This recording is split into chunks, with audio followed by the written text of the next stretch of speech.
નમસ્કાર મારા વાલા દર્શક મિત્રો, દેશ વિદેશમાં રહેતા મારા દરેક દર્શક મિત્રોને હર હર મહાદેવ અને જય સ્વામિનારાયણ. મિત્રો, આજના વિડીયોમાં આપણે ગાજર વિશે વાત કરવાના છીએ, તો તમે મારો વિડીયો છેલ્લે સુધી જોજો. મિત્રો, આ વિડીયોમાં આપણે વાત કરવાના છીએ કે શું ગાજર પચવામાં સરળ હોય છે ખરા? બીજું, ઘણા બધા લોકોનો પ્રશ્ન હોય છે કે ગાજર કોણે ન ખાવા જોઈએ.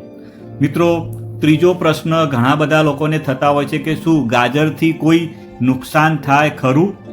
મિત્રો, ઘણા બીજા લોકોનો એવો પણ પ્રશ્ન હોય છે કે ગાજર ખાવાથી કોઈ એલર્જી થઈ શકે ખરી?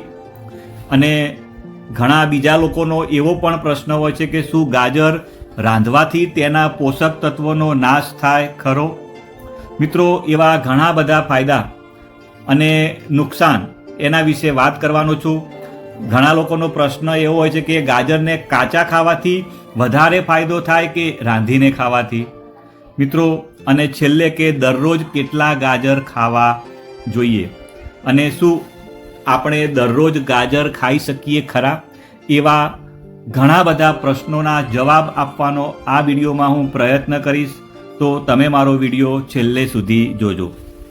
મિત્રો, વાત કરીએ તો કોઈ પણ ઋતુમાં જો તમારે સ્વસ્થ રહેવું હોય તો એનો એક જ સરળ રસ્તો છે કે તમારે ઋતુ પ્રમાણે ફળો અને શાકભાજી ખાવા જોઈએ. જો તમે તે સિઝનના સુપરફૂડ ખાઓ છો તો તમારી આસપાસના વિસ્તારમાં બીમારીઓ ફેલાશે નહીં અને તમે પોતે પણ બીમાર પડશો નહીં. અને સિઝન બદલાવાથી જે શરદી, ખાંસી જેવી સમસ્યાઓ થતી હોય છે એ સમસ્યાઓ તમને થશે નહીં. અને એવા જ એક સુપરફૂડ એટલે કે ગાજર, જેને શિયાળાનું સુપરફૂડ તરીકે પણ ઓળખવામાં આવે છે, તેના વિશે આપણે વિસ્તૃતમાં વાત કરશું. અને જે આગળ પ્રશ્નોની આપણે ચર્ચા કરી તેના વૈજ્ઞાનિક રીતે તમને જવાબ આપવાનો પણ હું પ્રયત્ન કરીશ. મિત્રો, વાત કરીએ તો ગાજર એક શાકભાજી છે જે સૌ પ્રથમ અફઘાનિસ્તાનમાં 900 AD આસપાસ ઉગાડવામાં આવી હતી. મિત્રો, નારંગી રંગના ગાજર સામાન્ય રીતે ઘરની અંદર બજારોમાં જોવા મળતા હોય છે. જો કે તે જાંબલી, પીળો, લાલ અને સફેદ જેવા ઘણા રંગોમાં પણ આવતા હોય છે. મિત્રો, શરૂઆતના દિવસોમાં ગાજર જાંબલી કે પીળા રંગના હતા. નારંગી ગાજર મધ્ય પૂર્વમાં 15મી કે 16મી સદીની આસપાસ વિકસાવવામાં આવ્યા હતા. મિત્રો, વાત કરીએ તો ગાજરમાં વિટામિન A, વિટામિન C અને વિટામિન K ભરપૂર માત્રામાં હોય છે. તેની સાથે સાથે તેની અંદર આયરન, કેલ્શિયમ, ઝીંક, પોટેશિયમ અને કોપર જેવા જરૂરી મિનરલ્સ પણ હોય છે. મિત્રો, આ સિવાય વાત કરીએ તો ગાજરની અંદર ભરપૂર માત્રામાં ફાઇબર હોય છે અને તે કાર્બોહાઈડ્રેટ્સનો પણ ખૂબ જ સારો સ્ત્રોત કહેવામાં આવે છે. મિત્રો, જો તમે ગાજર રોજ ખાઓ છો તો તમારી આંખોની રોશની સુધરે છે, કેન્સરનું જોખમ ઓછું થાય છે અને વજન નિયંત્રણ કરવામાં તમને મદદ મળે છે. મિત્રો, સૌથી પહેલાં આપણે એ જાણીએ કે તેનું પોષણ મૂલ્ય શું હોય છે. બીજું કે રોજ એક ગાજર ખાવાથી શું ફાયદો થાય છે અને કયા લોકોએ ગાજર ન ખાવું જોઈએ. મિત્રો, વાત કરીએ તો ગાજરમાં વિટામિન A હોય છે અને રોજ ખાવાથી આપણી આંખોની રોશની વધે છે, ઠંડીમાં આપણા શરીરને હાઇડ્રેટ રાખે છે અને વજન નિયંત્રણ રાખવામાં આપણી મદદ કરે છે અને કેન્સરનું જોખમ પણ ઘટાડવાનું આપણું મદદ કરે છે. મિત્રો, વાત કરીએ તો ગાજરમાં 86થી લઈને 95% પાણી હોય છે, બાકીના 10% કાર્બોહાઈડ્રેટ્સ ધરાવે છે. મિત્રો, ગાજરમાં પ્રોટીન અને ચરબી હોય છે પણ તેની માત્રા ઘણી બધી ઓછી હોય છે. મિત્રો, આપણે વાત કરીએ તો 100 ગ્રામ ગાજરની અંદર પોષક તત્વો કેટલા હોય છે? તો મિત્રો, વાત કરીએ તો કેલરી 41 કિલો કેલરી હોય છે, પ્રોટીન 0.8 ગ્રામ હોય છે, પાણી તમને કીધું એ પ્રમાણે અંદર 85થી 95% પાણી હોય છે, ફેટ 0.1 ગ્રામ હોય છે. મિત્રો, એની અંદર ફાઇબર 2.7 ગ્રામ હોય છે, સુગર 4.7 ગ્રામ હોય છે અને કાર્બોહાઈડ્રેટ 9 ગ્રામ હોય છે. મિત્રો, સાથે સાથે ગાજરની અંદર વિટામિન્સ અને મિનરલ્સ પણ ભરપૂર માત્રામાં હોય છે. ગાજરમાં ઘણા વિટામિન્સ અને મિનરલ્સ હોય છે. આ કારણે તે આપણા સ્વાસ્થ્ય માટે ખૂબ જ ફાયદાકારક માનવામાં આવે છે. સામાન્ય રીતે વાત કરીએ તો ગાજરમાં વિટામિન એ ભરપૂર માત્રામાં હોય છે, જ્યારે વિટામિન એ સિવાય ગાજરમાં વિટામિન સી અને B6 વિટામિન B6 પણ ભરપૂર માત્રામાં હોય છે.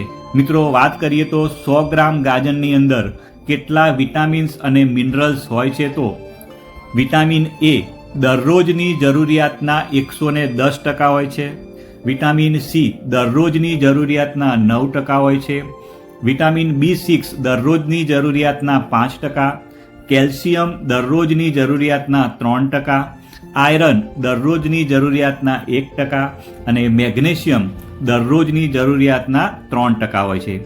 મિત્રો, વાત કરીએ તો ગાજર એક એવી શાકભાજી છે જેમાં ખૂબ જ ઓછી કેલરી અને ખૂબ જ ઉચ્ચ પોષક મૂલ્ય હોય છે. મિત્રો, તેની અંદર વિટામિન્સ, મિનરલ્સ અને એન્ટીઓક્સિડન્ટની હાજરીને કારણે તે આપણી રોગ પ્રતિકારક શક્તિને મજબૂત બનાવવાનું કામ કરે છે અને તેના સેવનથી હૃદય, કિડની અને લીવરનું સ્વાસ્થ્ય પણ સારું રહે છે. મિત્રો, જો તમે રોજ એક ગાજર ખાઓ છો તો તમને આ 10 ફાયદાઓ થાય છે. જેમાં વાત કરીએ તો પહેલો ફાયદો આગળ કીધું એ પ્રમાણે આંખોની રોશની તેજ થાય છે, બ્લડ સુગર કંટ્રોલમાં રહે છે, બ્લડ પ્રેશર પણ કંટ્રોલમાં રહે છે, આપણા હૃદયની હેલ્થ સારી રહે છે, કબજિયાતની સમસ્યા દૂર થાય છે, વજન નિયંત્રણમાં રહે છે, કેન્સરનું જોખમ ઘટાડવાનું કામ કરે છે, આપણી રોગ પ્રતિકારક શક્તિ મજબૂત બનાવવાનું કામ કરે છે, આપણી સ્કિન હેલ્ધી રાખવાનું કામ કરે છે, સાથે સાથે ચમકદાર પણ બનાવે છે અને બાળકોની યાદશક્તિ એકદમ મજબૂત થાય છે. મિત્રો, હવે ઘણા લોકોના પ્રશ્ન હોય છે કે શું આપણે દરરોજ ગાજર ખાઈ શકીએ ખરા? તો મિત્રો, એનો જવાબ છે હા, તમે તેને ચોક્કસ ખાઈ શકો છો. દરરોજ એક ગાજર ખાવાથી શરીર માટે જરૂરી ઘણા વિટામિન્સ અને મિનરલ્સ મળે છે. જો કે ગાજરમાં બીટા કેરોટીન નામનું એન્ટીઓક્સિડન્ટ પણ હોય છે. જો કોઈ વ્યક્તિ લાંબા સમય સુધી ઘણા બધા ગાજર ખાવાનું ચાલુ રાખે છે તો તેમને કેરોટેનિમિયા થઈ શકે છે. આમાં ત્વચાનો રંગ કેસરી અથવા પીળો થઈ જાય છે. તેથી એક સાથે ઘણા બધા ગાજર ન ખાઓ. મિત્રો, કોઈ પણ વસ્તુ સારી હોય પણ જો એને માપમાં જ ખાવામાં આવે તો જ ફાયદો કરે છે. પણ જો સારી વસ્તુ હોય અને જો તમે એને વધારે પડતી ખાઓ તો તે ફાયદો આપવાના બદલે આપણા શરીરમાં નુકસાન કરવાનું ચાલુ કરશે. એટલે તમે કીધું એ પ્રમાણે રોજનું એક ગાજર ખાઈ શકો છો. હવે મિત્રો, ઘણા લોકોનો પ્રશ્ન હોય છે કે દરરોજ કેટલા ગાજર ખાવા જોઈએ. મિત્રો, વાત કરીએ તો એક સ્વસ્થ પુખ્ત વ્યક્તિએ દિવસમાં 1 થી 2 ગાજર ખાવા જોઈએ. બાળકો દિવસમાં 1 ગાજર ખાઈ શકે છે. આ કારણ એ છે કે એક ગાજરનું વજન 125 ગ્રામથી લઈને 200 ગ્રામ જેટલું હોય છે. જો દરરોજ 125 ગ્રામ ગાજર ખાવામાં આવે તો તે વિટામિન એની આપણી દૈનિક જરૂરિયાતના 100% કરતાં વધુ પ્રદાન કરે છે. પણ જો વધુ પડતા ગાજર ખાવામાં આવે તો વાળ ખરવા, હોઠ ફાટવા, ડ્રાય સ્કિન થવી, હાડકાં નબળા પડવા જેવી કેટલીક સમસ્યાઓ થઈ શકે છે. આનાથી લોહીમાં કેલ્શિયમનું પ્રમાણ પણ વધી શકે છે, જે આઇડિયોપેથિક ઇન્ટ્રાકેનિયલ હાઇપરટેન્શન જેવી સ્થિતિ તરફ દોરી શકે છે. આ સ્થિતિ ત્યારે થાય છે જ્યારે મગજની આસપાસ ખૂબ જ દબાણ વધે છે. મિત્રો, ઘણા લોકોનો પ્રશ્ન હોય છે ગાજરને કાચા ખાવાથી ફાયદો થાય કે રાંધીને. મિત્રો, વાત કરીએ તો અમુક શાકભાજી કાચા અને રાંધેલા બંને રીતે ખાઈ શકાય છે. પણ ગાજર આ શાકભાજીમાંથી એક છે. જો કાચું ખાવામાં આવે તો પણ પેટ તેને સરળતાથી પચાવી શકે છે. તેથી હેલ્ધી બ્રેકફાસ્ટ અથવા નાસ્તામાં ખાઈ શકાય છે. તેમાં ભરપૂર પ્રમાણમાં ફાઇબર હોય છે, જેનાથી કબજિયાત થતી નથી.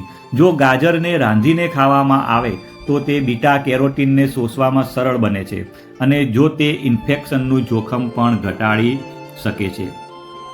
મિત્રો, ઘણા લોકોનો પ્રશ્ન હોય કે ગાજર રાંધવાથી તેના પોષક તત્વોનો નાશ થાય છે. તો મિત્રો, ના, ગાજરને રાંધવાથી તેના પોષક તત્વોમાં ખાસ ફરક પડતો નથી. જો ગાજરને વધુ લાંબો સમય રાંધવામાં આવે તો તેની એન્ટીઓક્સિડન્ટ એક્ટિવિટી અને વિટામિન સી ઘટી શકે છે.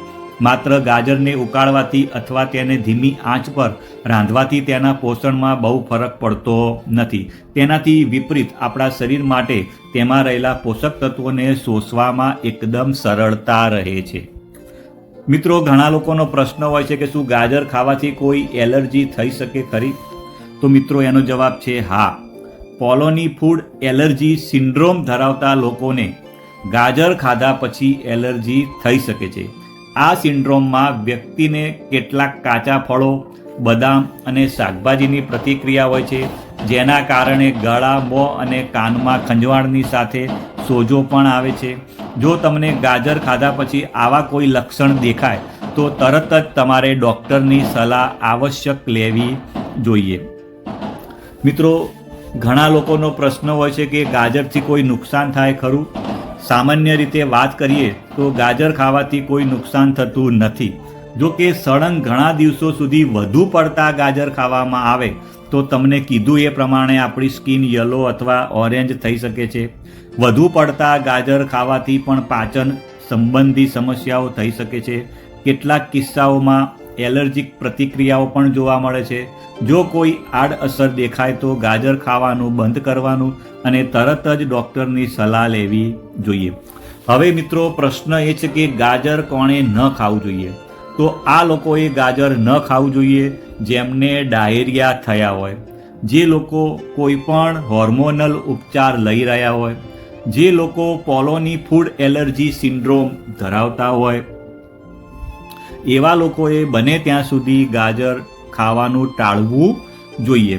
શું ગાજર પચવામાં સરળ હોય છે ખરા? તો હા, મોટાભાગના લોકો માટે ગાજર પચવામાં સરળ હોય છે.